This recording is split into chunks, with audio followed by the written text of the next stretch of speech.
Rukometaši Krapinskog Zagorca, koji još nisu navršili 16 godina, ostavili su iza sebe mnogo renomiranije klubove koji igraju i prvu ligu, te se okitili naslovom pobjednika druge Hrvatske kadetske rukometne lige, stoga su svečano ugošćeni u uredu gradonačelnika. Evo, dečki su zaista vrhunski, unatoč svim problemima.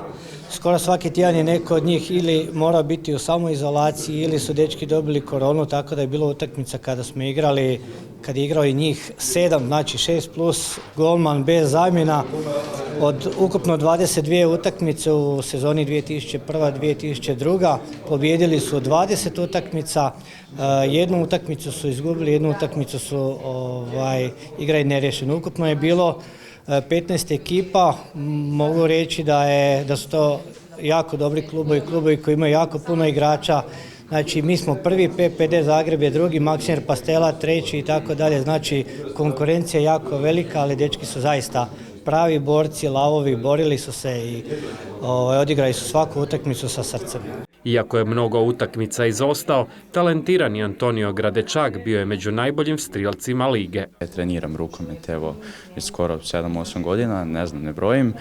Uglavnom duži period vremena i evo, jako sam sretan što su postigli takav uspjeh i hvala svim dečkima i trudili smo se dugi niz godina da dođemo do takvog rezultata i jako sam sretan što smo uspjeli.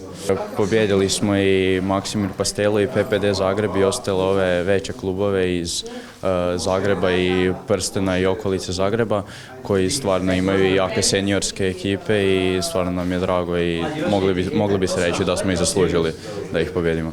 Gradonačelnik Krapine Zoran Gregurović čestitao je rukometašima na njihovom uspjehu te izrazio zadovoljstvo što je u zadnje vrijeme ugostio brojne krapinske sportaše koji su ostvarili odlične rezultate. I kao što sam već puno puta naglasio, ne samo na ponos njihovih trenera, roditelja, nego i na ponos čitavog grada.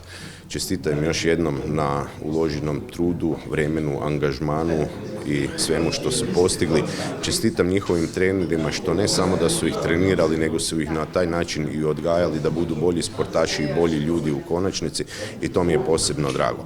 Grad Krapina je u proteklih nekoliko godina uistinu puno uložio u infrastrukturu, dakle i sportsku i svu drugu, a krenuli smo sa uređenjem sportskih igrališta u svim našim mjesnim odborima da sva djeca na području grada praktički imaju iste ili slične mogućnosti. Naravno, ono što je kruna svega, to je ovo uređenje sportskog centra u Podgori gdje je sagrađeno, dakle, jedno novo nogometno igralište sa umjetnom travom gdje je, dakle, uređeno staro pomoćno igralište, posijana nova trava, gdje je uređena okolna infrastruktura, cestovna, parkirališna.